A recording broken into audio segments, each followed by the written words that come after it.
Bismillahirrahmanirrahim. Elhamdülillah ve salatu ve selamu ala Resulillah amma ba'd. Assalamu alaikum ve rahmatullahi ve barakatuh. Урматтуу мекендештер, кадырлуу мусулман бир туугандар, баарыңыздарга жараткан Алла Тааланын тынчтыгы, саламы, мээрими, ырайымы жана берекеси болсун. Жараткан Алла Таала баарыбызга хидаят берсин, баарыбызга такыбалык берсин, баарыбызга байлык берсин, баарыбызга тазалык берсин. Пайгамбарыбыз саллаллаху алейхи ва саллям намаздан кийин дуа кылат эле. Allahumma inni es'alukan huda ve tuqa vel afafa vel gina. Ya Allah, hidayat sorayız biz senen. Hidayat, bul Allah Taala insanды кайсы максатта жаратса, ошол максатты түшүнүү, ошол максатта жашоо, ошол жолдо Allah разы болгон, Allah талап кылган, буйрук берген, Allah каалаган жолдо жашоо, ошонун аты хидаят. Ваттуqa, тақвалык, күнөөлөрдөн сактанганды сурайбыз. Ван афаф, тазалыкты сурайбыз. Ван афаф, тазалык, иззат, авир, ван гина, жүрөктүн байлыгы, ырыскынын дагы каниеттигин сенен сурайбыз дейт эле. Пайгамбар саллаллаху алейхи ва саллям бизге ибадатта дагы, дуада дагы үлгү. Ибадатты пайгамбарыбыз кандай кылса, ошондой кылышыбыз керек. Дуаны пайгамбарыбыз эмнени сураса, ошону сурашыбыз керек. Пайгамбарыбыз дүние ахиреттеги жакшылыктарды сураган, дүние ахиреттин канча жамандыгы болсо, билген дагы, билбеген дагы жамандыктары бар, анан паана тилеген. Бир хадисте келет, пайгамбарыбыз саллаллаху алейхи ва саллям дуа кылат эле: Аллахумма хдини ли ахсанил ахлак. Ya Allah, eң чырайлуу кулк мүнөзгө жолдомо бер дейт эле. Эң чырайлуу кулк мүнөзгө жолдомо бер дейт эле. Сенен башка эч ким чырайлуу кулк мүнөзгө жолдомо бере албайт дейт эле. Жаман мүнөздөн сакта дейт эле. Сенден башка жаман мүнөздөн эч ким сактай албайт дейт эле. Кээ бир хадистерде пайгамбарыбыз жаман мүнөздөн пана тилеген. Allahumma inni a'udhu bika min munkaratil akhlaq wal a'mal wal ahwa. Ya Allah, jaman мүнөздөн, jaman amaldardan, jaman kaalоолордон пана тилеймин. Сактагын мени дейт эле. Жардам сураймын. Сактооңду сураймын дейт эле.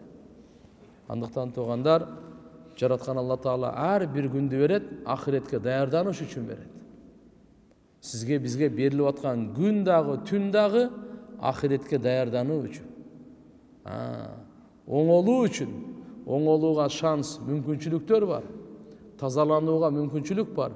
Алла менен байланышканга, Алла менен мамилени оңдогонго ошол мүмкүнчүлүккө Алла субханаху ва таала берип атат. Бул күндөрдү, неиматтарды шүгүр кылсын деп, өкүмдөрдү аткарсын деп Алла субханаху ва таала мени эстеп, мени жакшы көрүп, менен коркуп, менен үмүт кылып жашасын деп берип атат.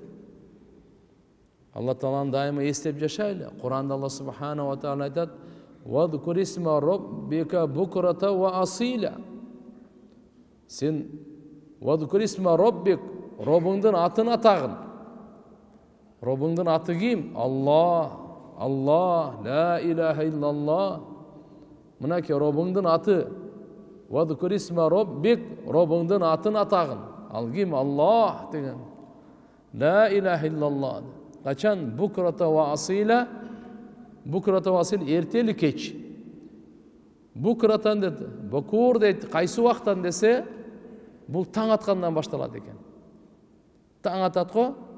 Таң аткандан башталат. Таңкы зикирдин убактысы. Эрте мененки зикирдин болсо, бул пайгамбарлар ушул убакта зикир кылат эле. Таң атканда тахажжудтун убактысы бүттү, таңдын убактысы башталды.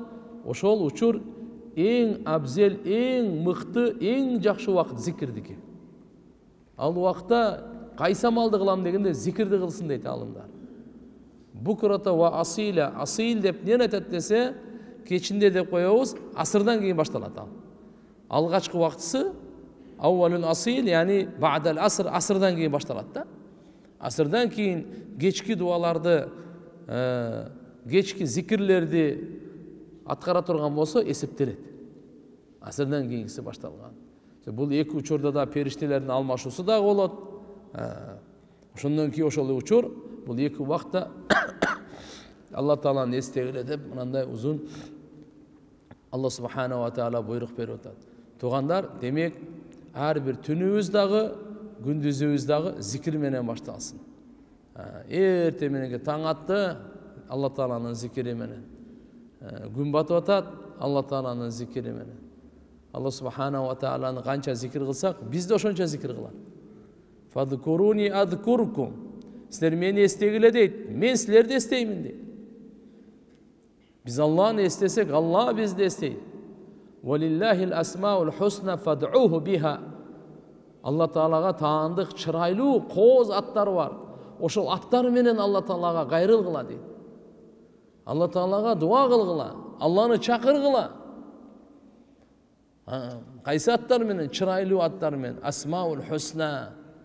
Allah Taala'nın atları var. Al musawwir, süret berүүчү, öň berүүчү. Al-Khaliq, ya Khaliq, ya Musawwir. Allah Subhanahu wa Taala, ya Sami', ya Sami'ad dua, ya dualardı oğuçu, ya dualardı kabul kılıçu, ya görüp durucu, Basir, Sami', Habir, Alim, ya Del Celali ve İkram. Peygamber sallallahu aleyhi ve sellem aytkan, sizler ya Del Celali ve İkram degen Allah'ın atına gayrılganda, bekim öjörlük menen gayrıla degen. Alihhu deydi. Öjörlük menen gayrıla. Nemi? Bi Zel Celali vel İkram deb. Ya Del Celali vel İkram. Celal deb aybat esi. İkram sıy hurmat esi. Sür aybat esi. O sür aybat esi Allah Taala. Celal. Sür aybattın esi Allah. Sıy hurmattın da esi Allah. İkram degen uşunda. Ya Del Celali vel İkram. Sür aybat, sıy hurmat esi deb. Kim ya Del Celali vel İkram. Peygamberimiz köp uşunça hayırlat ele. Ya Del Celali vel İkram. Ya Del Celali vel İkram deydi. Ya Arhamar Rahimin deydi. O rahim kılıçlarına rahim kılıçısı deydi. Rivayetlerde gelir kim 3 yol aytsa ya Arhamar Rahimin, ya Arhamar Rahimin, ya Arhamar Rahimin. Allah cevap verirken. Labbayk abdi, o bendem. Mına Arhamar Rahimin cüzlenip turat. Soraganыңды берейин deydi. Жараткан Алла Таалага чырайлуу аттары менен afdalı zikr la ilahe illallah deydi. Zikirler köp. Bирок ушул zikirlerдин эң абзели туугандар bu la ilahe illallah eкен. Zikirlerдин эң абзели. Ошон үчүн эгерде мүмкүнчүлүк болсо, ушул таң аткан учур менен асырдан кийинки учурду ушу зикирге арнай турган болсо, иншалла бул өзгөчө убакыт, өтө фазилеттүү убакыт, өтө Алла Субхана ва Тааlanын алдындагы бийик даражалуу, сооптуу убакыт болуп эсептелинет. Ошого биз аракет кылайлы туугандар. Afdalı zikr la ilahe illallah ve afdalı dua elhamdülillah. Dualardın en abzeli elhamdülillah eken. Zikirlerden abzeli la ilahe illallah. Dualardın en abzeli, dualar da köp. Biro en abzeli, en жақшысы elhamdülillah. Oşun için bizden dualarımız elhamdülillah'dan başlansın. Birinci Allah Taala'ga maktub ayt. Жараткан Алла Таалам барыбызга товфик берсин.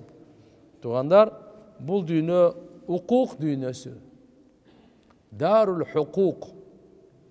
Биз укук дүйнөсүндө жашап атабыз. Ахирет укукка бериле турган, укуктарга бериле турган сооп дүйнөсү. Дарул ужур деп коет.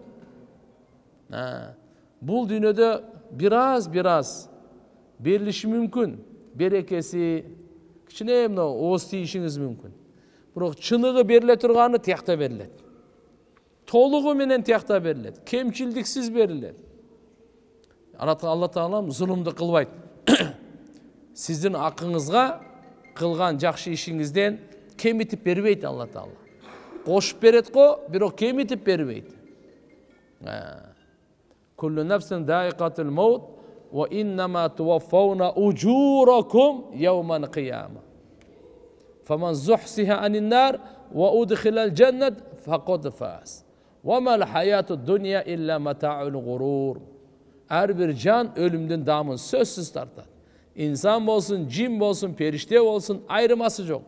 Her bir canlı nersenin bardığı ölümden damın sözsüz tartar. Kullu nefsinin dâikatul maut. Ve innema tuvaffavna ucurakum yevmen kıyama. Sizlerge soğup doruңар толугу менен берилет кыямат күнү.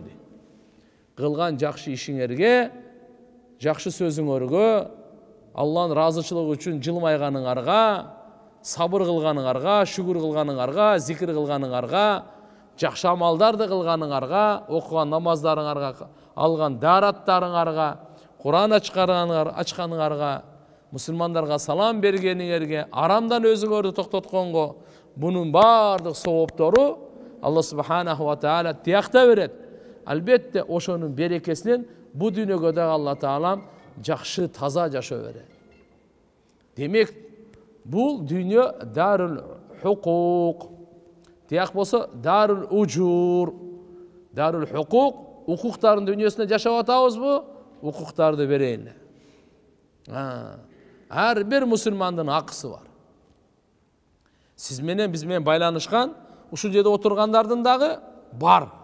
Биздин алдыбызда чоң аралашып жашап аткан о адамдардын дагы бул жерде жоктордун дагы акысы бар. Айылда жашап атат, үйүндө, Москвада, Америкада, ошолордун дагы акысы бар. Бир эле кыргыздардын эмес, жалпы мусулмандардын акысы бар. Мусулман эместердин дагы акысы бар. Тирүүлөрдүн дагы, өлгөндөрдүн дагы акысы бар. Адамдардын дагы, айвандардын дагы акысы бар. Бул дүйнө укук дүйнөсү. Булардын бардыгын акысы бар экен ким айтты? Алланын элчиси айтты. Демек Алланын акысы бар биринчи. Алланын элчисинин акысы бар экинчи. Анан бүткүл адамзаттын акысы. Ошон үчүн укуктарын берейли. Ошол боюнча мынакей Кур'ан-ы Карим бир тараптан кимдин кандай акысы бар, ошону айтып берет. Кимдин кандай акысы бар? Атаңыздын кандай акысы бар? Апаңыздын кандай акысы бар? Аялыңыздын кандай акысы бар? Бир туугандарыңыздын, бала чакаңыздын кандай акысы бар? Кошунаңыздын, чогуу сапар тарткандын, улуулардын, сизден кичүүлөрдүн, сизди башкарып аткандардын, сиздин кол алдыңызда иштеген сизге баш ийип аткандардын кандай акысы бар? Кур'ан айтып берет бул. Бардын Кур'ан-ы Карим айтып берет бул. Ошон үчүн иншалла Хужурат сүрөсүндө өзгөчө токтоп кеткен жерлери бар. Башка сүрөлөрдө да алхамдулилlah булар бар. Демек мусулмандын кандай акысы бар экен билип коелу. Пайда жеткирүү мусулмандын акысы. Ошол эле кезде зыян жеткирбөө бул да мусулмандын акысы. Мен пайда жеткире албайтам, акысын бере албайтам. Токто, анда болот дегенде зыян дагы жеткирбе. Зыян дагы жеткирбе мусулманга. Бул акысы. Акысы. Ошол сабактардан өткөнкү сабакта мынакей бир аятта 3 укукты айткан эле. Я юхалладина аману ичтанибу катира минаддан инна бa'dadan ism ve la tejassasu ve la yaqta ba'dukum ba'da. Ey iman keltirgenler, sizler jaman gümönde bolbogula. İçtanibu katira minaddan jaman gümönden saktangıla birincisi. Antkeni bir gümönder güne bolot dedi. Ve la tejassasu musulmandın ayıbın аңтарып arkasından düşüp izdebegin. Çukulabagın, sen arkangan Allah düşet. Üçüncüsü, ayıbı açılıp kalsa, görünüp kalsa, anı başka bireylerge jayıbagın. Uşun atın gıybat dep koyar. Misali bir adam alcıda muhtap kalgan, acılıkta ihram baylagan, sanı görünüp kaldı. Muhtap atqanda açılıp kalıptır. Barın akın töşökmen jağıp koyuş керек tanım. O bardığını çakırıp, bergen, mınanı kara deyiverбей. Mınanı günögө çakırıp, anı avirin tögüp, uyat koy, akılın var koy, jağıp koy. Kodum uşunday bir musulmandın ayıbı görülüp kalsa, ayıbın jağıp koy. Anı çakırıp, bunu çakırıp, buğa aytıp, mına deyiverбей, al adam gerçilik emez al. Аны Алла субханаху ва таала арам кылган. Ошонун аты гыйбат. Мусулмандын кемчилдигин буга айтуу, буда жетишпестик кемчилдик айыптар бар, ошону айтуу буну гыйбат. Айыптын аркасынан түшү тажассус деп коет. Тажассус. Ушудан Алла субханаху ва таала бизди токтотот. Эми айтсак, хукмун гыйба ва ма яджибу аля таиб минха хатта ябраа минал мас'улия яуман кияма. Мына биздин темабыз. Гыйбаттын өкүмү, ушактын өкүмү шариятта Алла Таала кандай өкүм чыгарган ушактын өкүмүн. Жана бул гыйбаттан тооба кылган адамга эмне нерсе важип болот? Так, эртеге кыямат күнү жоопкерчиликтен ак болуш үчүн гыйбаттан тооба кылган кишиге эмне кылыш керек? Тооба кылам деген, мен гыйбат кылып алдым. Эми ушудан бир арыла турган жол барбы? Тазалана турган бир жол барбы? Кыямат күнгө чейин калтырбай эле. Жол бар. Вот ошол боюнча бүгүнкү тема. Гыйбаттын өкүмү. Фал гыйбату хия харам. Гыйбат бул арам экен шариятыбызда. Так. Ва хия минал кабаир аллати яджибу тауба минха фауран ка бакиятил кабаир. Бул гыйбат тугандар чоң күнөөлөрдөн, кичине күнөөлөрдөн эмес бул. Адамды жок кыла турган. Алла Таала өтө коркунучтуу, катуу, азапты Алла Таала муада берген. Демек ушундай күнөөлөрдөн экен бул. Кабаирде чоң күнөөлөрдөн. Кичинекей күнөө эмес. Ага дароо тооба кыла турган күнөөлөр. Кокус бир адамды гыйбат кылып калса, кийин тооба кылам эмес.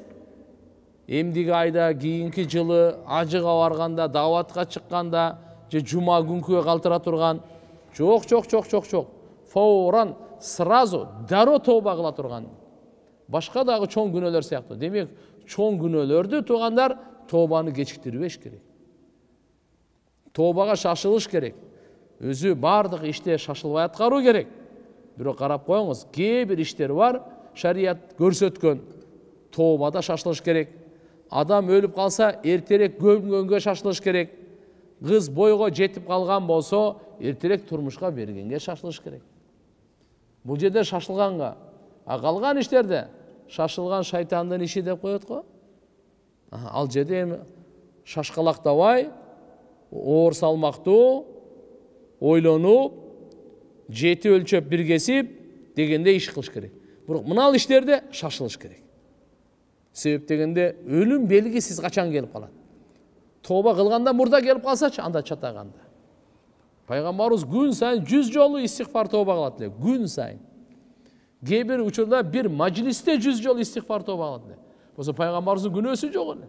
Сиз биз күнөөнүн океанда чөмүлүп калганбыз.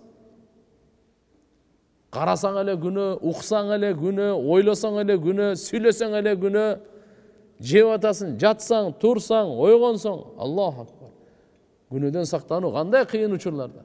Ошон үчүн тообаны кечиктирбеш керек. Өзгөчө ар бир күнөөгө өзүнчө тооба кылыш керек.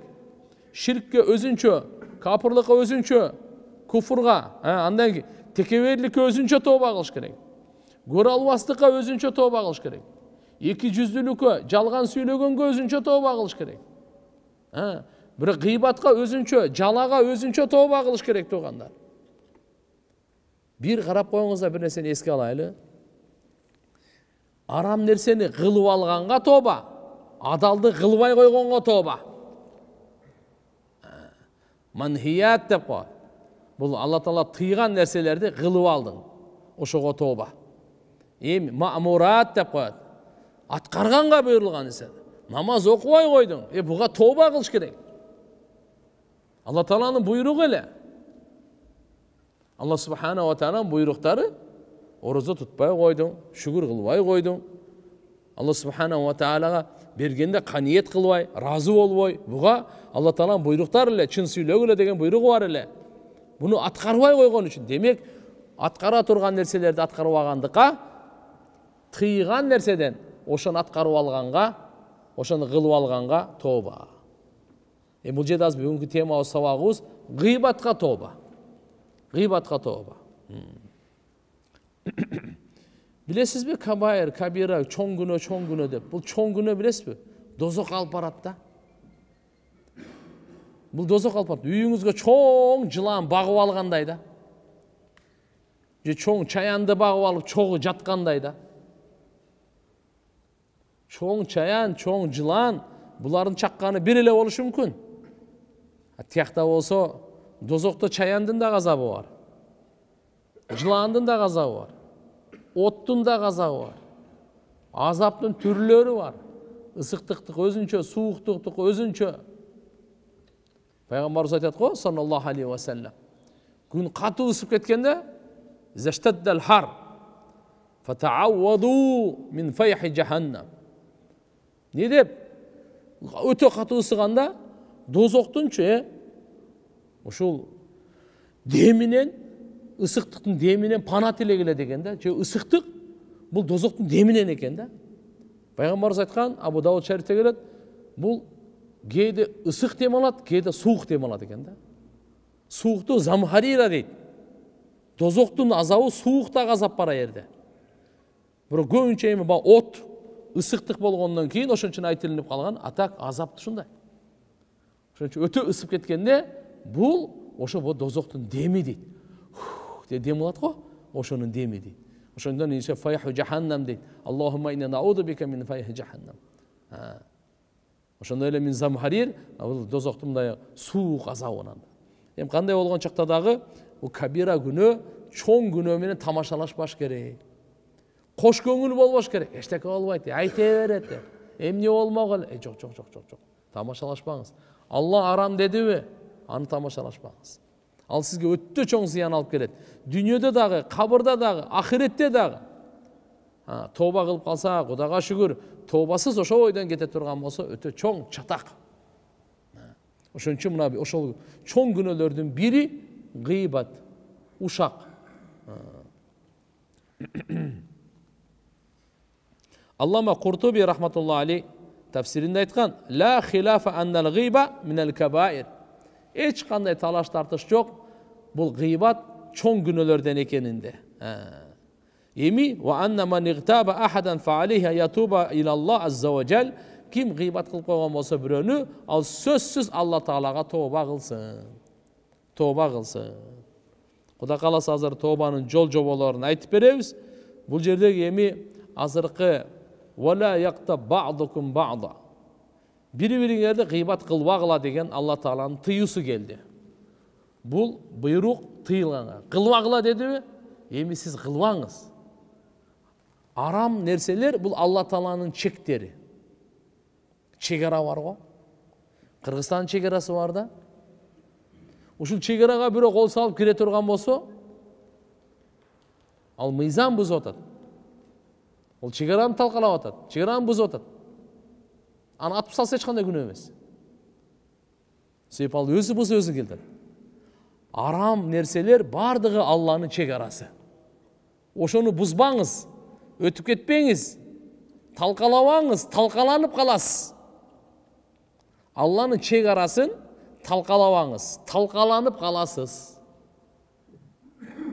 Да бир кайталайын. Алла Тааланын чегарасын талкалабаңыз, бузбаңыз.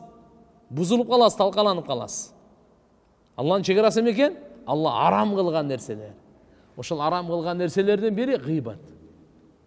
Арам кылган нерсе толтура. Бирөөсү мынакей гыйбат. Бүгүнкү темабыз, сабагыбыз аятка байланыштуу. Жөнөкөй эле эмес экен. Бунун чоң күнөө экендигине далилдер мына. Биринчиде тыйы келип атат. Аюхиббу ахадукум аякула лахма ахихи майтан факарихтумуху. Мусулман бир тууганыңдын өлүп калган этин жегенди жакшы көрөсүң сен, деп Алла Таалам катуу эскертип берип атат. Мусулмандын малын алып коюш арам, канын төгүү арам, этин жеген адал болуп калабы? Караңыз мынага. Сиз мына өлчөмдү көрсөңүз, Алла субханаху ва таала Куранда эмне деп атат? Кандай деңгээлде айтып атат гыйбатты?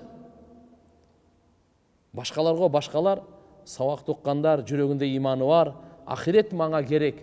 Аллага мен сүйкүмдүү бенде болом. Пайгамбар Мухаммад алейхиссаламдын колунан суу ичем деген үмүт кылган эркек аялдарга айтып атабыз. Сиз башкаларды эл мындай болуп атат, тигиндей болуп атат дебеңиз. Allah'ını qarap жашайлы, пайғамбарыбызды qarap жашайлы, ақиқатты qarap жашайлы, Құранды, сүннетті qarap жашайлы. Ал сізге қабырда сіз үшін жооп бербейді. Бирөө дагы жооп бербейді сіз үшін.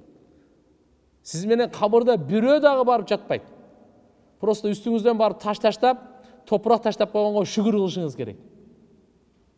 Жатқан тияқта тұрсын. Ертең қиямат күні әрбір адамдың таразасы өзінше болады, ұғып алыңыз. Құранда Алла Тағала айтады. Құранда Алла Субханаху ва Тағала мындай дейді. Біз әділеттіліктің таразаларын орнатамыз қиямат күні. وَنَضَعَ الْمَوَازِينَ الْقِسْطَ لِيَوْمِ الْقِيَامَةِ.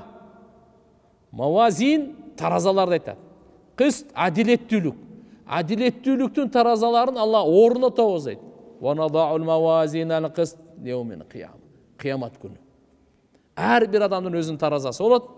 Ошол жерге сіздің амалыңыз тартылады. Ал ұзақ емес, қиямат жақын еле. Қиямат эми качан болот көрө жатат. Токто. Ман мата фақад қамат қиямату. Ким өлдүбү, анын кыяматы башталды ага. Адамга өлүм ушунчалык жакын, узак эмес, көз ирмемде. Көз ирмемде. Пайгамбар саллаллаху алейхи ва салламдын сахабаларынан Абдулла ибн Умар радиаллаху анху да айтканына. Таңга жетсең кечти күтпө. Кечке жетсең таңды күтпө. Кечке жетсең таңды күтпө. Мүмкүн таң башка дүйнөдө болуп калышы мүмкүн дейт. Каяктан билесиң сен?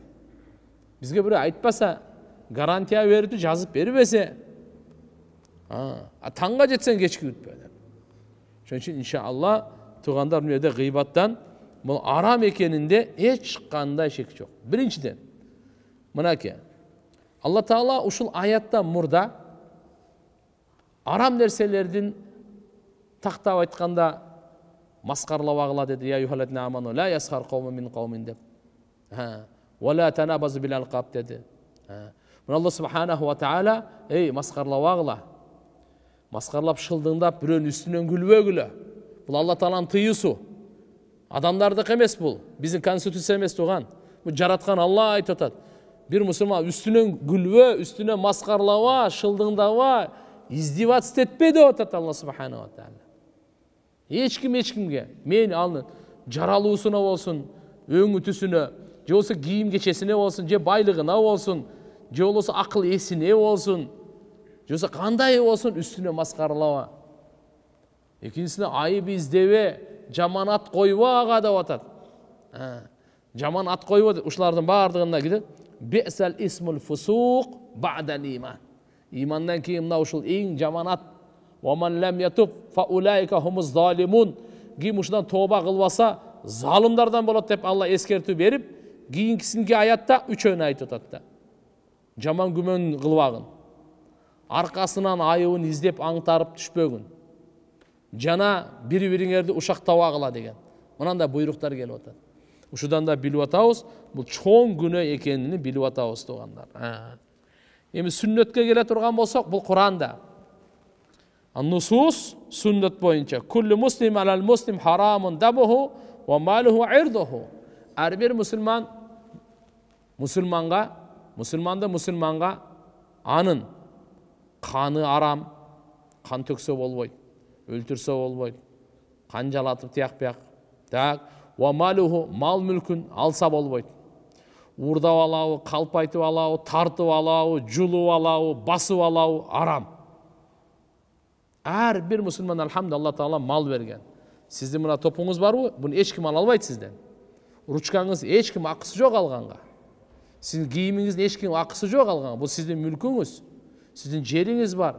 Peygamber uşağa çen aytkan, kimdeki muğalılar, jer talaşkanlar. Bir karış jerdi zulumduk menen alıp alsan, bilesin, seniki emez. Bura oşonda da sen bir öjörlük, kökbettik kılıp tartıp aldın bir karış jerdi. Kıyamat günü moynuna 7 jer deyilет дегенде. Анын азабын караңыз кандай. Ошон үчүн анан көрөк, şu bir карыш жер меникине кошуна өтүп кете берсин, аныкы маңга өтүп калбасын. Bir карыш жер эмне ал? Кабырга барып жердин үстүндө жер талашып, жердин астында эч ким талашпайт жерде. Бирок кыямат күнү ушуга бардыгына жооп бересиң дейт. Мынаке, ва ирдуху анын абири, аброю, намызы. Бул дагы арам. Демек пайгамбар саллаллаху алейхи ва саллям айтып атат, мусулмандын, ар бир мусулмандын абири, аброю. Ошого сен шек келтирип, ошонун айыбын айтып, аны төмөнгө уруп, анын абирин төгүп, анын акысына кирип, башкаларга жаман аттуу кылып, ушу иштерди сен кылдыңбы? Сен арам иш кылдың. Пайгамбарыбыз айтып атат, куллу муслим алал муслим харам, харам деди. Болгондо дагы муттафакун алейх, Бухариде дагы, Муслимде дагы келет. Демек туугандар, караңыздарчы. Бизде кээде жаңылыш болуп калат. Шайтандын азгыруусуна кирип калабыз. Эмоция калдырып калабыз. Бир адамдан жаңылыш болгондо, ката болгондо, күнөө кылганда тура бербеш керек. Сразу кайтыш керек. Кечирип кой, мен чөтө ушундай мен шайтанга азгырылып кеттим, мен кече бир жерде сөз сүйлөп алыпмын. Ахиретке калтырбайын. Же болсо бир малын алып алдыңбы, сразу кайтарып бер. Алдап алып калдыңбы, унутуп калды, акчасы санап атып эле $10,000 санап берем деп атып, акырын бир $200 адашып кетти. Сен билесиң, ал кетти, чөнтөгүнө салып койдуң. Алла билди, кимди алдайсың? Алла алданбайт. Бирок ушунун баардыгы ошол берки тапкан акчаң баардыгын арам кылды да. Бир чака сүткө 2 тамчы зара арам кылабы? Иче бересиңби? Ичпейсиң да. Ошо тапкан акчаң, машалла, $10,000 жакшы таап аттың эле. Ошого ушу $100 арамды кошуп туруп, $10,000 да арам кылдың да. Бир чака сүткө, мынакей, бир тамчы зараны кошуп койгондой да. Демек туугандар, бул жөнөкөй нерсе эмес. Ва ирдуху харамун алейхи аяктабаху. Пайгамбар саллаллаху алейхи ва саллям айткан, Термизи шарифте келет. Мусулмандын авири, мусулман арам ага, аны ушактаган арам ага дейт. Бирок тилекке каршы бүгүнкү чөйрө кандай курулуп кетип атат? Эч көңүл бурбайт, эчтеке калат. Ар жыйында карасаң ушак. Жакшылыкта да, жамандыкта дагы. Адам өлүп атса деле ошол жерден сабак ала турган жок. Жок, ушактап калыш керек. Тойдо эми айтпай эле коелу. Саясатта айтпай эле коелу. Көчөдө айтпай эле коелу. Адамдар чогулган жерлерде. Бул менен туугандар, жүрөктөрүбүз таза болбойт, бири-бирибизге оюбуз жакшы болбойт. Башыбыз бирикпейт. Береке болбойт. Ырыс алды ынтымак, каякта ынтымак. Жүрөктөр талкаланган, жүрөктөр өлүп калган, өлүктүк болуп калган. Ошон үчүн иншалла мына Кур'ани Карим бизди оңдойт. Бизди жакшылыкка чакырат. Баарыбызды оңолууга чакырып атат. Тазаланууга чакырып атат. Угуп коелу. Алланын сөзүн угуп коюңуз. Кур'ан бекер түшкөн жок. Сизге, бизге алхамдулилла берекелүү жашоону бериш үчүн, сизди бизди бактылуу кылыш үчүн түшкөндүн максаты мына. Ошон үчүн Алла акыркы китеп түшүрдү. Кыямат күнгө чейин келе турган бардык адамзатка, инсанбы, ошого түшүрдү бардыгына. Ал бий болобу, бай болобу, кембагал болобу, кул болобу, эркек, аял айырмасы жок. Андан кийин Кур'ани Каримде кичинекей күнөөнү, чоң күнөөнү ажыратып дагы айтып койгон жерлери бар да. Кадалика линасрифа анху су'a вал фахша. Кодум ушинтип биз андан су, жаман нерсе, фахша, абийирсиз нерсе кетиребиз. Ушул жерде алымдарыбыз айтат, су дегени бул жаман нерсе, кичинекей күнөөлөр. Фахша деген чоң күнөөлөр, абийирсиздер. Экөөнүн тең андан кетиребиз деп. Бирок эгерде су өзү жалгыз эле келип калса, чоң кичине күнөөсүн экөөнүн тең камтып алат дейт. Кандай болгон чакта дагы Кур'ани Каримде айтат: "Ва ма амилат мин су'ин тавадду лау анна байнаха ва байнаху амадан баида." Аллаху акбар. Эртеге кыямат күнү ар бир жан өзү кылган жакшылыгын алдында көрөт экен да. Алдыңызда табасыз. Алдыңызда табасыз. Ар бир жан кылган жакшылыгын алдында табат.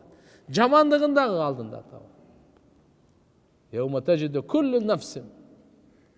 Ар бир жан кыямат күнү алдында табат. Мин хайрин таджиду, Алланын алдында табат. Жакшыбы? Алдыңызда табасыз.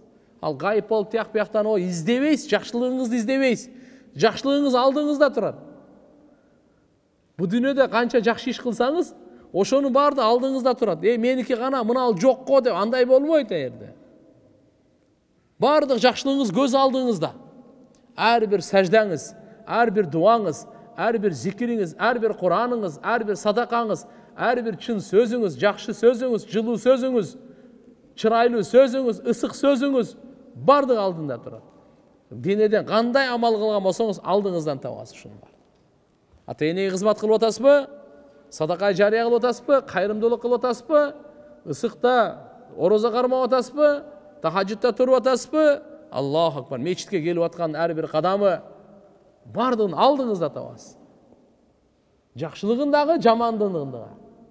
Ушул жерден аны айтып атат Алла субханаху ва тааля. Ва ма амилат мин суин. Ким жаман иш кылса, тавадду лау анна байнаху ва байнаху мадан баида. Ал арманда болот. Аттин кылат экен, каалайт экен. Не деп? Ушу мен менен ушул күнү өтө узакта болсо гана аттин дейт. Жакшылык тапканга сүйүнөт. Бирок ошо жалган сүйлөгөнү, алдаганы, арамга жүргөнү, ичкени, кумар ойногону, зынасы, текеберлиги, көрө албастыгы, гыйбаты, ушунун бардыгы алдында табат экен да. Анан айтат экен да. Ушул вообще ушу алдымда жок болгондо жакшы болот эле депчи. Узак болгондо кап мен менен ушунун арасы ажырап эле калганда жакшы болот эле дейт. Бирок кеч аерде болбойт андай. Мынакей айтып атат иншан. Тавадду лау анна байнаха ва байнаху амадан баида деген өтө узак мөөнөттү айтат. Андай болот. Үчүнчүдөн, гыйбат чоң күнөө экенине далил кабырдагы азап. Кичинекей күнөөгө азап берилбейт. Кабырда кичинекей күнөөгө азап берилбейт. Чоң күнөөгө азап берилет. Кичинекей күнөөлөр туугандар бу дүйнөдө эле кафарат дарат алганда намаз окуганда эле кечирилип кете берет. Кичинекей күнөөлөр. Чоң күнөөлөргө тооба керек. Тооба кылган жокпу? Кетти ошо бойдон. Кабырда пайгамбар саллаллаху алейхи ва саллям не дедилер? Мына ушу. Зарадан сактанбагандыгынан, экинчиси гыйбат кылып жүргөндүгүнөн, ушак кылып жүргөндүгүнөн, ошон үчүн азапталып атат. Бир өтө чоң нерсе эмес, сактанган кыйын, кыла албай тургандай, андай эмес эле дейт. Мына Алла субханаху хадисте айтып берем. Не деп атат мынакей? Ва аннаху юаддаб фи кабри. Кабырында азапталып атат мынакей. Ошон үчүн бул чоң күнөөлөрдөн деп эсептелет. Абу Бакра радыйаллаху анху риваят айтат: "Байна ана амши ва Расулуллах саллаллаху алейхи ва саллям." Абу Бакра деген сахаба радыйаллаху анху. Мен пайгамбарыбыз Мухаммад алейхиссалам экөөбүз басып бараттык эле дейт. Ва хува ахидун би яди. О киши менин колуман кармап алган. Пайгамбар саллаллаху алейхи ва саллям. Ва рожулун ан ясарихи, сол жагында дагы бир киши бар эле. Фа иза нахну би кабрайн амамана. Ушундай басып бараттык эле деп басып кетип аткан экен үчөө. Бир алдыбызда эки кабырдын жанынан өттүк дейт. Эки кабыр турган, ошонун жанынан өттүк дейт. Факала Расулуллах саллаллаху алейхи ва саллям, пайгамбар саллаллаху алейхи ва саллям тиги киши менен бу Абу Бакр радыйаллаху анхуга айтты. Абу Бакр эмес, Абу Бакра. Экөөнү айтты. Иннахума ла юаддабан ва ма юаддабан би кабир. Бул экөө тең азапталып атат деди. Ошо кабырда жаткандар экөө тең азапталып атат. Туугандар, кабыр азабы бар. Биздин ахли сүннат вал жамааттын акыйдасы боюнча кабырда азап бар. Кабырда рахат дагы бар, азап дагы бар. Кабыр бейиштин бакчасы дагы, дозоктун чукуру дагы. Жөнөкөй эле үйүп койгон топурак эмес. Үйүп койгон топурак деп ойлобогула деген. Бул бейиштин бакчаларынан бир бакча деген. Раудатун мин риядил жанна бул. Же болсо хафра, же болсо бул дозоктун бир чукуру деген бул. Экөөнүн бирөөсү деп. Пайгамбарыбыз айтып атат мына хадисте. Сахих хадис. Не деп атат? Иннахума ла юаддабан. Бул экөө тең азапталып атат. Шек күмөнсүз азапталып атат dedi. Эми таң калыштуу, бул экөө тең азапталып атат. Эмне себептен азапталып атат? Не амал кылган бу дүйнөдө? Кабырга барды азапталып атат. Вама юаддабан би кабир. Кабир дегени бул чоң күнөөнүн себебинен эмес. Кабир деген бир машаккаттуу, кыйын иш. Ошонун себебинен эмес, оңой эле ишке азапталып атат дейт да. Кайсыны десе, заарадан сактануу оңой эле болчу, гыйбаттан сактануу оңой эле болчу. Ушул эки оңой эле иш машаккатсыз, спокойно таштап койсо болот эле. Орус айтмакчы, никакой трудности не было бы. Заарадан сактанып, гыйбатты таштап коюп. Ошондой бир сактануу машаккатсыз эле кыйын эмес нерсени. Бала ва иля кал мынага чейин айтты. Ва ма юаддабан илля фил гыйба вал баул. Бул экөөнүн азапталып атканы гыйбаттын себебинен жана заара. Раваху имамул Ахмад ва гойруху бисанадин сахих. Мынаки имам Ахмад жана башкалардагы ушул хадисти сахих санат менен зикир кылган тугандар. Демек кабыр назабы бар экен, бул билдик. Экинчиси пайгамбарыбыз айтып атканы, бирөөсү гыйбат менен, экинчиси заарадан сактанбагандык. Заарадан сактанбагандык мааниси эмне? Пайгамбарыбыз айткан: "Истанзиху анил баул, фа иннаху аматун адабил кабр минха." Силер заарадан сактангыла, анткени кабыр назабы көбүнчө ушудан болот деди. Заарадан дегени адам алхамдулилла ислам дини таза дин. Тазалыкты үйрөткөн дин. Адам баласы болгондон кийин тамак жейт. Тамак жегенден кийин заара заң чыгат. Ошону тазалыкка буйрган дин. Заара чыккандан кийин кургатып тазалаш керек. Аны денеге, кийимге тамызып сактанбагандык бул чоң күнөө. Анан заара себеп бул туган уулуу нерсе. Бул зыяндуу нерсе. Бул арам нерсе. Ошондуктан буну суу менен тазалаганга буйрук берген. Суу менен тазалаганга буйрук берген. Заң андан дагы. Ошон үчүн тугандар, мына жердеги айтып аткан алхамдулилла ислам дини тазалыктын дини. Демек, кабырда азапталып атканы бул өзүнчө. Кыямат күнү азапталуусу өзүнчө дагы башка. Кабырдагы азап бул бөлөк. Демек, дагы баштан айтайын. Эгерде бул гыйбат кичинекей күнөө болгондо, кабырда азапталбайт эле. Чоң күнөө болгондугу үчүн азапталып атат. А бул кабырдагы эле азабы, кыяматтагысы өзүнчө, отдельно. Аллахым барыбызды сактасын тугандар. Демек, гыйбат ушунча чоң күнөө болгондуктан, бизде иншалла аракет ойлонойлу. Жүрөгүбүзгө киргизип, бирөөлөргө айтып, колубуздан келишинче Алла айтат го: "Фаттакуллаха мастатаатум." Күчүңөрдүн жетишинче силер Алла Тааладан таквалык кылгыла, күнөөлөрдөн сактангыла. Күчүңөрдүн жетишинче. Канчалык мүмкүнчүлүгүң барбы? Ошончолук күнөөлөрдөн сактанганга аракет кыл деген сөз.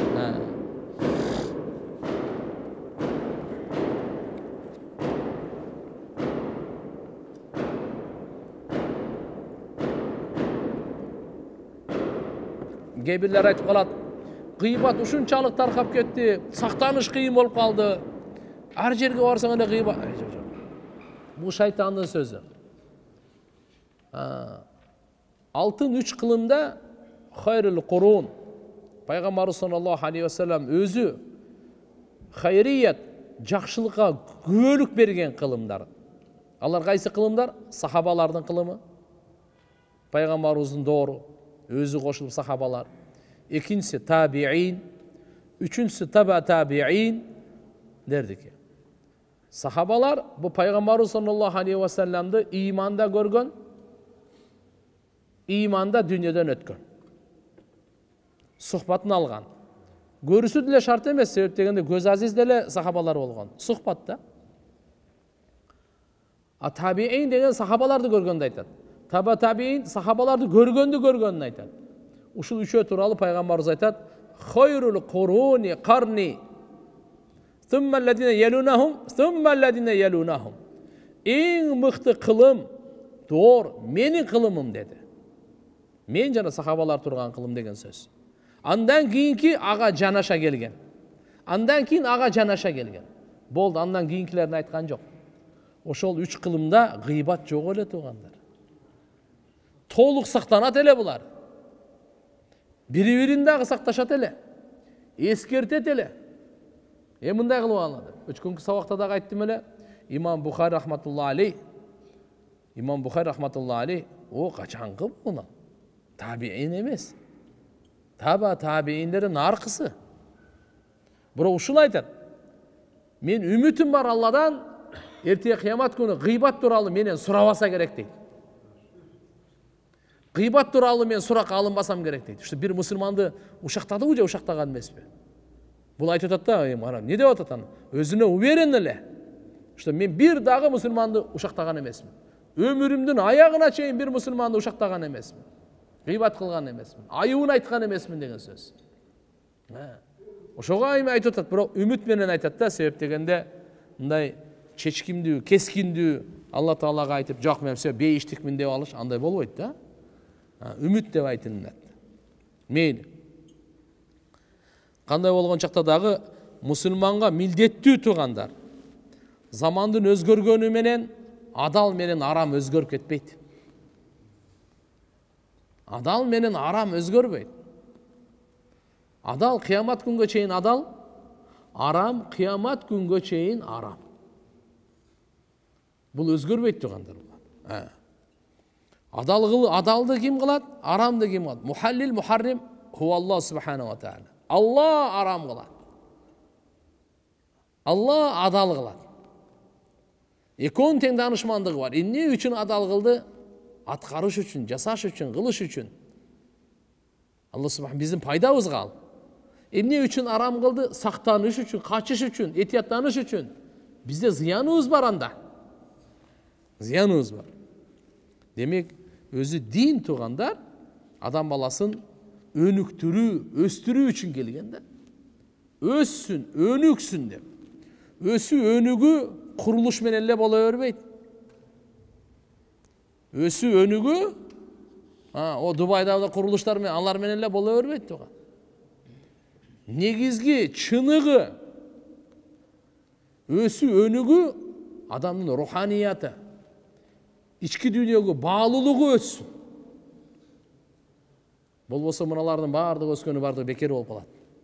Эгерде бул жак өлө турган болсо, адам тирүү өлүк эсеби жашай турган болсо, бул жагы руханият бардыгы өлгөн болсо, мүнөзү өлгөн болсо, пейили өлгөн болгон болсо, ою, күмөнү, көз карашы, ниети өлгөн болсочу.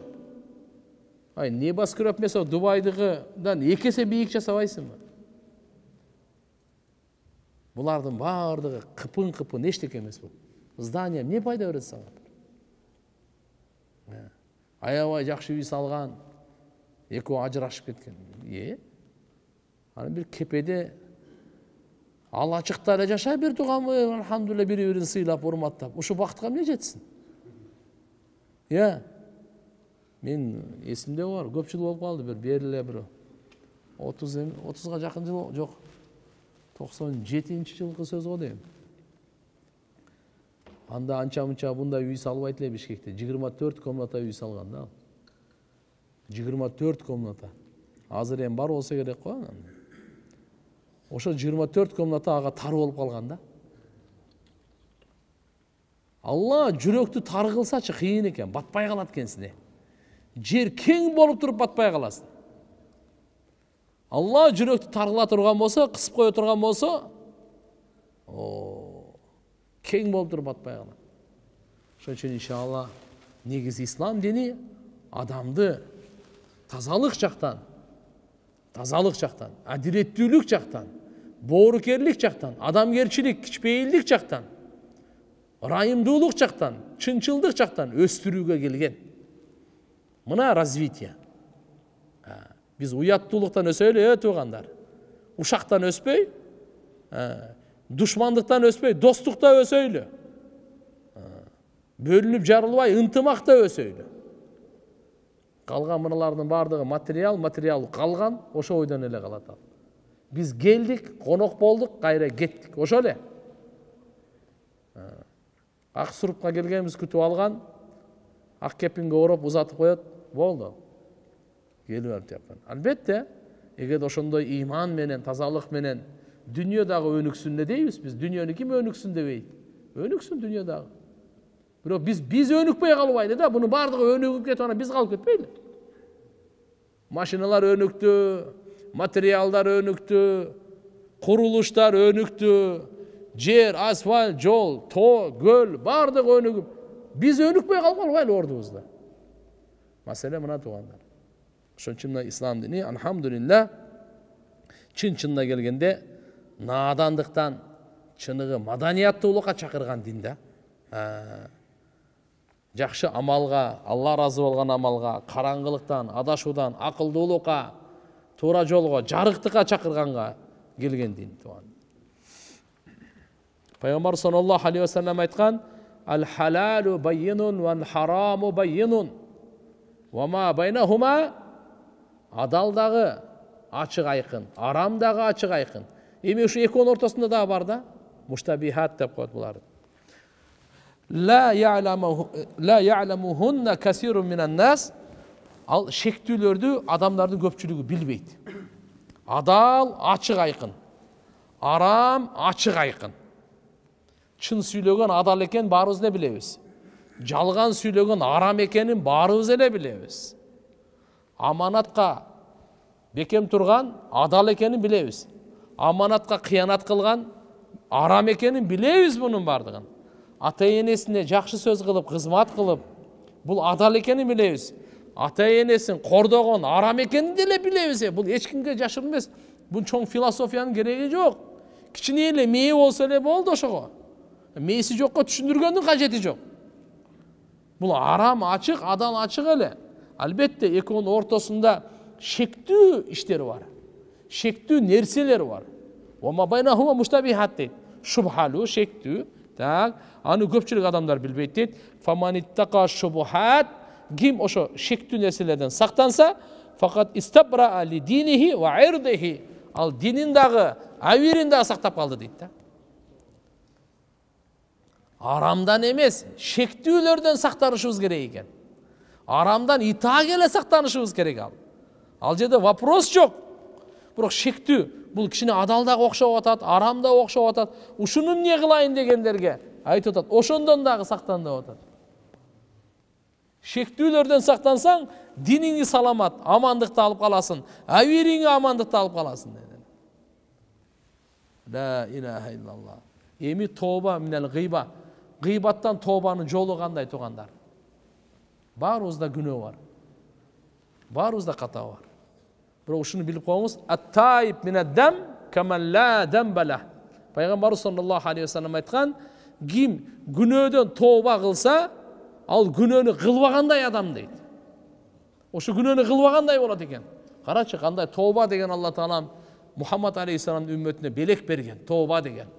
80 жылдык капырлыкты бир тоба жок кылат. Я Алла, болду, капырлыкты таштадың. Мен таухид, Алла жалгысың, шеригиң жок деди. Түптүз бейиши буга. 80 жылдык капырлыкты. 40 жыл ичкенби арак, бир тоба кылды, бүттү деди, бардык күнөө кечирди. Ошо тобаны караңыз. Зына кылып жүргөн, намаз окубай жүргөн. Я Алла, тоба, будан кийин эми намаз таштабайын. Мурункусу барды кечирди. Тоба ушундай күчтүү, ушундай кудуреттүү, ушундай касиеттүү амал мурункунун бардыгын түздөп жок кылып салат. Бирок шарты бар. Ошо шартты угуп алайлы. Чыныгы тоба болсун. Таубатан насуха. Я айюхалладина аману тақулла. Я айюхалладина аману. Я айюхан нас. Куранда Алла Таала, ey имандуулар, ey адамдар, я айюхан нас. Тубу илалла, таубатан насуха. Алла Таалага чыныгы мындайча айтканда, тоба келтиргиле dedi. Чыныгы. Эптемей эмес. Жөн эле үстүртөн эмес. Бир жасалма эмес. Оригинальный тоба кылгыла дейт да, оригинальный тоба. Ошонун тобасы 3 шарты бар. Бир икла анха, ошол күнөөдөн үзүлүү. Бүттү. Биринчи тобанын шарты ошол гыйбат кылып аттыбы? Бүттү ошо, гыйбатка точка. Гыйбат экөөбүз ажыраштык. Бүттү. Ага талак бериңиз дагы, ушу менен бүтүрүң аны. Аны көмүңүз дагы, чукулабаңыз. Океанга ыргытып бериңиз аны. Жок кылыңыз ушу болду. Икла, таптакыр жок кылын айтат. Түп тамырынан жок кылганды айтат. Ва бин надам алама фаал. Алама фаалаху. Кылган ишине бышайман болуу. Пайгамбарыбыз бир хадис айткан, ат-таубату надам. Тоба өзүчү бышайманчылыкты айтат да. Пушайманчылык кандай? Бекер гыйбат кылыптын да. Ушунча чоң күнөө экенин билбей, напске алданып, бирөө айтса ошого мен дагы кошулуп алып, гыйбат кылып алыпмын да. Падышаны гыйбат кылган турбаймынбы? Мусулманды, бир алымды гыйбат кылган турбаймынбы? Агамды, атамды гыйбат, бир тууганымды, кошунамды гыйбат кылган турбаймынбы? Бир мусулманды гыйбат бул жерде таанысам деле, тааныбасам деле гыйбат кылган турбаймынбы? Мен ону көрбөсөм өмүр бою, учурашпасам, чай ичпесем, сапар кылбасам, билбей эле гыйбат кыла берипмин деп. Бушайманчылык. Бушайманчылык. Өкүнүү. Ай. Өкүнүү. Үчүнчүсү. Вал азм ала алла яуд. Чечим чыгарыш керек экен да. Мен буга кайра кайтпайм депчи. Таштадыңыз? Бушайман болдуңуз? Келечекте мен буга кайра кайталабайм деп Аллага бекем убада бердиңиз. Азым кылдыңыз. Эрктүү чечим чыгардыңыз. Бүт, эгерде сизде ушу үчөө болсо, сиздин тообаңыз Алла Тааланын алдында чыныгы тооба, оригинальный тооба, мурунку бардык күнөө кечирилген тооба. Эми будан ары ошону ушу менен кармаш керек. Азыркы үчөө болуш керек. Өткөн чакка бушайман болуу, учур чакта буну таштап салыңыз. Келер чакта кайталабайм деп Аллага убада бериңиз. Мен буну уже кайталабайм, я Алла, бүттү деп. Бул Алла менен бенденин ортосундагы укук, Алла менен бенденин ортосундагы болгон күнөөгө тооба. Эми инсан менен инсандын ортосунда да укуктар бар. Ушул үчөө кошумча төртүнчүсү бар. Ал кайсы? Буюмун алып алдыңыз да, урдап алгансыз. Же калпайтып алгансыз. Же каратып эле жулуп алгансыз. Каракчылык кылып элечи. Кандай болбосун алып салдыңыз. Же болбосо буну адамдардын көзүнчө абийирин төктүңүз, шербендесин чыгарып. Же жала жаптыңыз. Же буну сөктүңүз. Же буну кордодуңуз. Же болбосо ушактадыңыз. Биздин темабызда ушак гыйбат боюнча кетип атат. Төртүнчү шарты бар туугандар. Ал төртүнчү шарты маселени ушу менен чечип коюш керек да. Кыямат күнгө калтырбай чечип коюңуз. Эртең кыямат күнү акча менен чече албайсыз. Кечирим сурасаңыз бул кечирбейт. Тияктан аласа бересе акча пул тааныш билиш өтпөйт. Только сооп күнөө өтөт. Соопторуңду бересиң, канча гыйбат кылган болсоң ошончо соопту бересиң. Канча акысын жеген болсоң ошончо сооп бересиң. Сооп жокпу, анын күнөөсү мойнуңа таштайт. Эсеп китеп тиякта ушундай.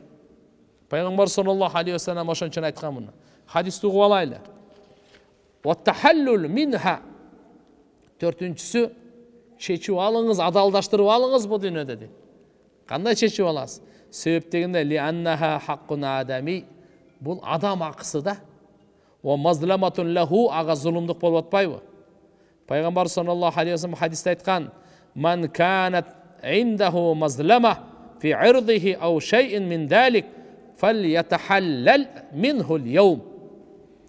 Кимде ким туугандар бирөөгө бир зулумдук кылып койгон болсоңуз, же болбосо бирөөнүн абийирине кол салып койсоңуз, малын тартып алсаңыз, же кандайдыр ушундай бир адамдын акысына кирип кеткен болсоңуз, угуп алыңыз, фальятахаллал минху ал-йawm. Бүгүнкү күнү ахиретке бара электе эле, бүгүнкү күнү бул жашоон жердин үстүндө жүрөм го пока. Ал дагы жердин үстүндө жүрөбү? Бүттү. Чечип алыңыз бүгүн. Телефон менен барып чечесизби? Жанына барып чечишесизби? Маселени чечип алыңыз. Тияка таштабаңыз.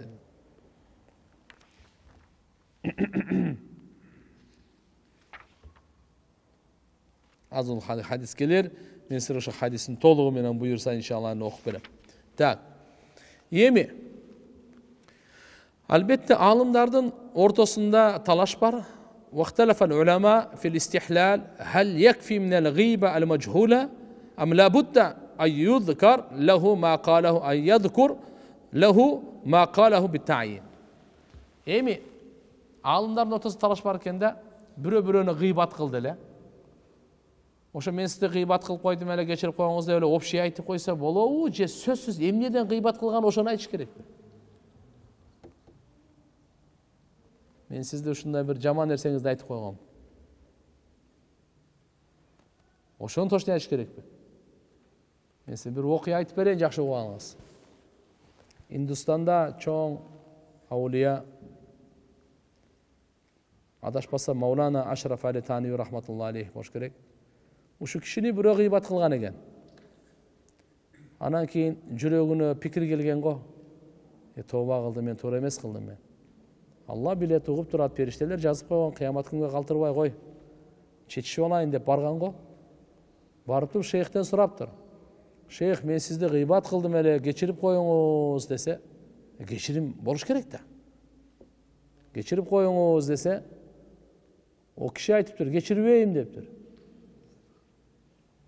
Менин кайсы айыбымды айттың, ошону айт. Эмне үчүн айтып атам? Себеп ошол мен айыбымды мен оңдоюн да. Билип алайын. Биринчи маселе мына жакшы түшүнүңүздөр. Гыйбат деген бөлөк, тухмат деген бөлөк. Гыйбат ушак, тухмат жала жабуу. Гыйбаттын күнөөсү зынадан катуу, тухматтын күнөөсү гыйбаттан катуу. Ал-гыйбату ашадду мина зина. Гыйбаттын күнөөсү зынадан катуураак. Ашадду мина зина дейт пайгамбарыбыз саллаллаху алейхи вассалам. Тухматтыкы гыйбаттан дагы катуураак. Эми гыйбат деген эмне, тухмат деген эмне? Гыйбат деген мусулмандын ичинде айып бар. Айып бар, жок эмес. Ошону айтуун гыйбат да. Эгерде бул жок болсо, бул айыбы жок. Сен айтсаң, тухмат болуп калат. Мисалы, мына мусулмандын бир тууганы, ушу мусулмандын бир айыбы бар. Бул кемчилдик, айыпты мен буга айтып атам. Ушу гыйбат. Бирок ал айып, мисалы, эгерде бул айып буда жок да, мен оюмдан чыгарып жала жабып айтып атам да. Түшүнүп Бул андан дагы чоң күнөө болуп эсептелет да. Бул киши айтып атканы, сен мага айт дейт, менин айыбым кайсы экенин. Эмне үчүн ушу максатта айтып атканы, аны кордош же болбосо жамандаш максат эмес. Мени айыбымды сиз көрдүңүз да. Мен айыбымды көрдүңүз да, сизчи. Мен ошол айыпты оңдойн, ушу максатта айтып атам дейт да. Ошо сиздин көзүңүзгө көрүнүп калган айыбымды оңдоо максатында сизден сурап атам. Мен кайсы айыбымды сиз гыйбат кылдыңыз? Мына алымдардын ортосунда талаш бар экен. Ошону анығын айтуу керекпи, же жалпы эле үстүртөн эле мен сизде гыйбат кылып койсом болобу анда. Гыйбат кылып болсом болобу эмес, гыйбат кылып койгон элем, кечирип коюңуз, ошо болсо болобу деп. Эми бул жерде мындай дейт. Кээ-бирлери айтканы. Валлади раджаху фил азкар, наам, фил масар. Бул эки түрү деген бар экен да. Лабудда мин ма'рифатиха. Кээ-бир айткан экен, сөз билиш керек деген экен.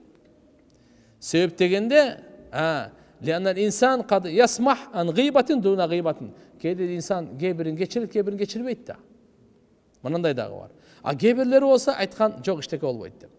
Кандай болгон чакта да туугандар, ким ушул кечирим сурап келсечи, ошону кечирип коюу мустахаб деген. Милдеттүү эмес дейт. Мойнунда милдеттүү эмес. Себеп дегенде ал өзүнүн акысын кечирип атат да. Сиз мени гыйбат кылдыңыз эле. Эми кечирим сурап келдиңиз. Мен кечиремби, кечирбеймби өзүм билем. Себеп дегенде ушул жердеги эми кечирип койгон жакшыраак деп атат. Бирок милдеттүү эмес дейт. Себеп мен өзүмдүн акымды кечип атам да. Мен акымды кечип атам деп. Мурунку салафи салих, мурунку улуу муундагы адамдардын жамаатында айткан экен. Ямтаниуна минат тахлил махавата тахавун фи амрил гыйба. Кечирбеш керек деген экен. Эгерде ошо кечирим сурап келсе, кечирбеш керек. Эмне үчүн десе, адамдар гыйбатка кош көңүлдүк кылат, ошодон коркуу үчүн. Гыйбат кылып кайра кечире берсем боло берет экен депчи. Токто, кечирбей коет. Ошон үчүн азыртан эсиңе кел. Эч кимди гыйбат кылба, тияктан чатак болот деп. Түшүндүңүздөрбү? Кош көңүлдүк кылып калат. Кош көңүлдүк кылып калат деп кээ бирлер мурунку алымдар айткан экен муну. Себеп гыйбат кылсаң деле болот, анан кийин кечирип кое бересиң, кечирим сурап кое бересиң. 1 жыл гыйбат кылдым да анан барып кечирим сурап коем. 2 жыл гыйбат кылдым да анан барып кечирим сурап коем. Кечирип коюңуз, мен сизди гыйбат кылып койдум. Анан кечирдим, бүттү, кол чаап коюм, кетти бул да. Майрам буга. Ишти маселенин баарын чечип алдым депчи. Ошон үчүн мурунку улуу адамдар айткан экен кечирбесин деп. Неге десе, булар кош көңүлдүк кылат. Адамдар кош көңүлдүк өтүп алат. Гыйбат маселесинде адамдар кош көңүлдүк өтүп алат. Ошодон коркуу максатында кечирбесин деген экен. Бирок бул кандай болбосун иштихади, өзгөчө мындай туура ниеттен чыккан өзгөчө бир өкүмдөптүр. Бирок жалпы өкүм кечирип коюу. Макулбу? Себеп дегенде кечирбей койсо болбойт. Атай үзүр сурап келди, мойнун ийип келди, кечирип коюңуз деп келди. Пайгамбар саллаллаху алейхи ва саллям айткан жерлери бар. Ким кечирбей кое турган болсо, анда Хауз Кавсарда мага келбей эле койсун деген. Кандай болгон чакта да алхамдулилlah, эгерде бирөө чындап эле пушайман болуп, туура эмес кылып алыпмын, билип билбей элдин сөзүнө кирип, же болбосо жеке өзүм таарынычымдан ушундай бир туура эмес нерселерди айтып алыпмын, андай мындай десе, кабыл алып коюш керек экен да. Бул да шарият экен. Бул да шарият экен.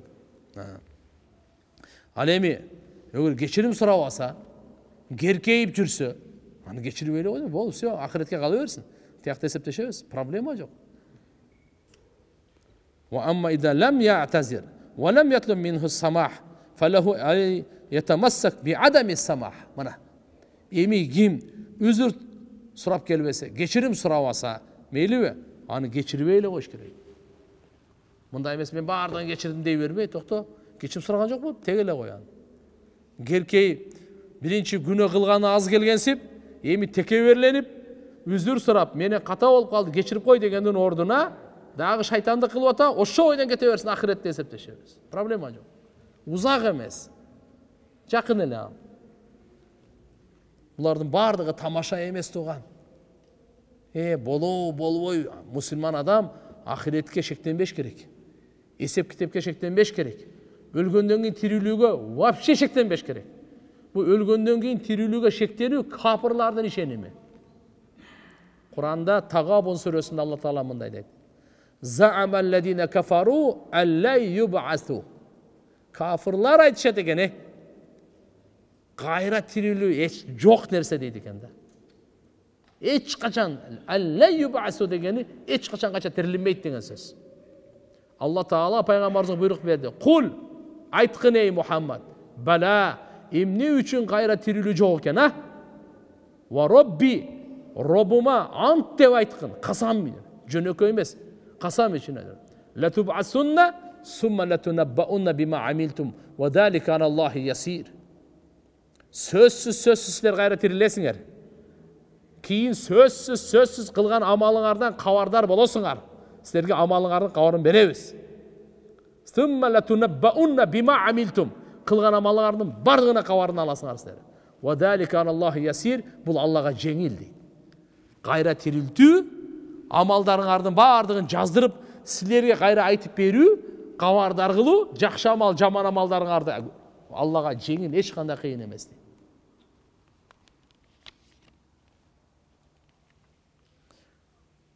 Табараниде риваят келет, Айша радиаллаху анха энебизден, пайгамбар саллаллаху алейхи ва саллям айткан экен: "Угуп алыңыздар.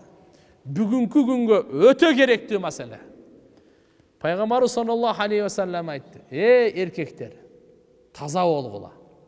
Аялдарыңар таза болот. Силер кандай болсоңор, ошолор ошондой болот." Эркектерге Алла субханаху пайгамбарыбыз айтат: "Зынадан, өзгөчө зынадан таза болгула. Аялдарыңар таза болот. Сен таза болбосоң, тияк камчатак болот. Көзүң ач, таза болгула" деди. Акнике менен гана кошулгула. Кандай болгон чакта таза болгула, аялдарыңарга таза болгула. Таза болгула, аялдар таза болгула. Ата-энеңерге жакшылык кылгыла. Бала чакаңар силерге жакшылык кылат дейт. Ата-энеңерге жакшылык кылып калгыла. Эгерде бала чакадан эртеге карыганда жакшылыкты үмүт кылсаң, анда бүгүн ата-энеңе жакшылык кыл. Эки нерсени унутпайлы. Бүгүн азыркы ушул жашоодо өтө керектүү. Зынадан сактанайлы, ата энени урматтайлы. Кош көңүлдүү мындай кылып таштап койбойлу. Маани берейли. Пайгамбарыбыз айткан, мен силерге аял затынан дагы коркунучтуу фитнадан башка ишти таштабай эле кетип атам дейт. Мурунку фитналар болгон, мал мүлк жана башка, бул үммөттүн фитнасы аялда. Ошон үчүн ауду бика мин фитнатин ниса. Өзгөчө аялдардын фитнасынан сактаганан, азгырууларынан. Алла Таала адал кылып бердиби? Адал менен жаша. Арамдан сактан бүттү. Эмне деп атат? Силер балдарыңарга жакшылык кылгыла. Ата энеңерге жакшылык кылгыла. Балдарыңар силерге жакшылык кылат дейт. Эми карап туруңуз, баягы биздин маселебизге келдик. Ваман i'tazara ila akhihi al-muslim falam yaqbal udrahu lam yarid alayhi al-hawd. Kim musulman bir tuğanına üzürün götürüp gelse, то есть özünün üzürün degenin kemçildigin, ошол özünün alsыздыгын, men sizdi ушундай туура эмес, гыйбат кылып алдым эле, ушактап алдым эле деп. Эми келдиби? Ошонун üzürün kim кабыл кылбаса, ал мага дейт, хавызда келбесин. Хавызы Каусар дейт, мурунку сабактарда өткөнбүз. Алла субханала ва таала пайгамбарыбызга эң чоң көлмө берген. Ошол көлмөдөн бардык пайгамбарлардын көлмөсү чыгат. Ал мындайча айтканда источник. Ушунун бардыгынан чыгат. Кыямат күнү бардык үммөт пайгамбар саллаллаху алейхи ва салламдын хавызын ошо арманда болот, кана суусунан ичсем деп. Бул башка маселе. Кандай болгон чакта дагы туугандар мындай маселе келип атат. Дагы бир хадисти айтып анан бүтүрөйлү. Qala al-Hafiz al-Munziri ruwi an Ibn Abbas radhiyallahu anhuma. Ibn Abbas radhiyallahu anhudan rivayet var. Peygamber sallallahu aleyhi ve sellem aytat: "Ala unabbiukum bi shirarikum." Sizlerden eң жаманыңар тууралуу силерге кабар берейинби? Ким? Sizlerden eң жаманыңар ким? Айтайынбы дейт пайгамбарыбыз. Сахабалар айтышты: "Калу бала я Расулаллах инши." Мейлі, о Аллахның елшісі, қалаңызсаңыз айтыңыз. Пайғамбарымыз айтты: "Инна шираракум аллади янзил вахда, ва фи риваятин шираракум аллади яакул вахда, ва яжлид абда, ва ямна рифда." Силердин эң жаманыңар жалгыз тамак жеген, кулун урган, сараңдык кылган, ушу dedi. Жалгыз тамак жеткен.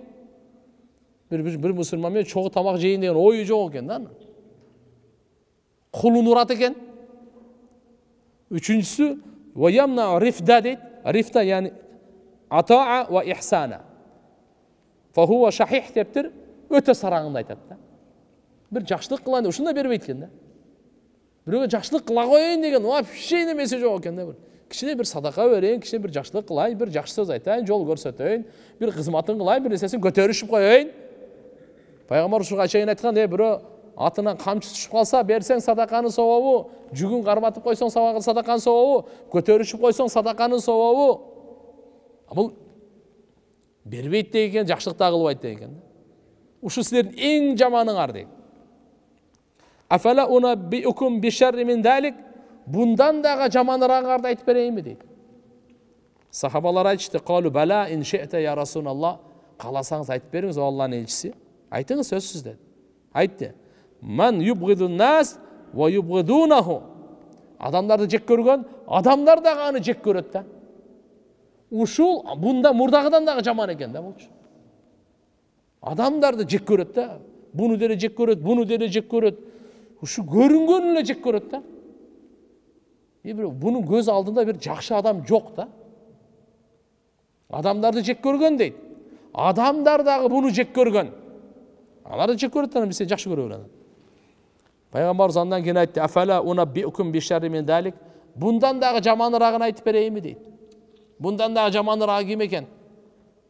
"Калу бала ин ши'та я Расулаллах." Эгер кааласаңыз айтыңыз, сөз айтыңыз, о Аллахнын элчиси. Ин ши'та эгер кааласаңыз дегени бұл ем адеп менен айтып жатқан, атак сөз айтыңыз деген сөз бұл. Береке үчүн айтылынат. Айтты пайгамбарыбыз: "Алладина ла юқилуна асрatan ва ла яқбалуна ма'дирatan ва ла яғтарифуна дамбан." Мараса. Алар ким экен? Бул биринчиси ла ясфахуна ан заллатин нас, адамдардын кемчилдигин кечирбеген дейт. Адамдардын нелерин? Кемчилдиктерин, жаңылыштарын, заллатин нас, адамдардын жаңылыштарын кечирбеген дейт эткен. Демек мына ла юқилуна деп туруп кечирбеген. Асараттан кемчилдиктен. Адамдар кемчилдик.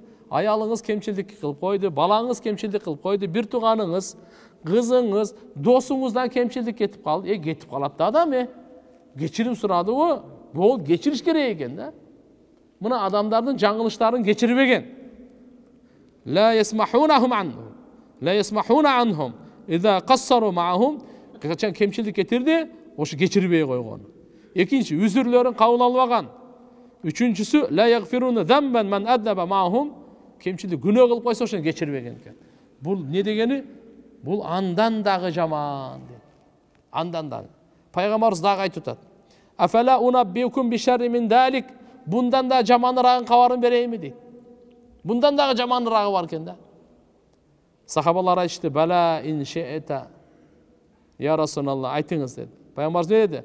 Ман ла юржа хайруху ва ла юъману шарруху. Жакшылыгын үмүтү жок. Жамандыгынан амандык жок. Ушул эң жаман dedi. Жакшылыктан үмүт кыласың, ушундан бир жакшылык болор экен мага деп үмүтүң бар да. Ушундан бир жакшылык болор экен деген үмүтүң бар. Үмүт жок дейт. Таптакыр будан жакшылыктын үмүтү жок дейт го. Андан кийин не деп атат? Вала юъману шарруху деген жамандыгынан амандык жок да. Сөзсүз жамандыгы тиет да. Тили менен деле, акчасы менен деле, жаны менен деле кандай болбосун амандык жок да жамандыгынан. Жакшылыгын үмүтү жок, жамандыгынын амандыгы жок да. Ушул эң жаман экен. Мынакей туугандар, сөзүбүздү кичинече сабагыбызды жыйынтыктайлы. Алла таалам ушундай жаман адамдардан болгон баарыбызды сактасын. Амин. Демек эмнеден азыр билип алдык. 4 жолу этап менен айтты. Эң биринчи жамандык, адамды силердин эң жаманыңар ким деди? Жалгыз жеген, кулун урган. Кол алдындагы адамдарды урган деп айтат да. Жана эчтеке бул жакшылык кылбаган. Мына рефта деп туруп, бул биринчиси кетти. Андан кийин адамдарды жек көргөн. Адамдар мында жек көрөт. Андан кийин не деди мынакей? Бир жаңылыштарын кечирбеген, кемчилдиктерин кечирбеген, күнөөлөрүн кечирип көз жумбай койгондар. Андан кийин не деди? Жакшылыктын үмүтү жок, жамандыгынан амандык жок. Алла субхана ва таала баарыбызды ушу жамандыктардан, элибизди, бүткүл үммөттү сактасын. Амин. Жакшы болойлу, жамандыктарды жоготойлу. Акырын жашообуздан кетирейли. Алла таала мишел ким жакшылык кылса, Алла айтат: "Ин ахсантум ахсантум ли анфусикум, ва ин асатум фалаха." Эгерде жакшылык кылсаңар, өзүңөр үчүн жакшылык кыласыңар. Жамандык болсо дагы өзү үчүн.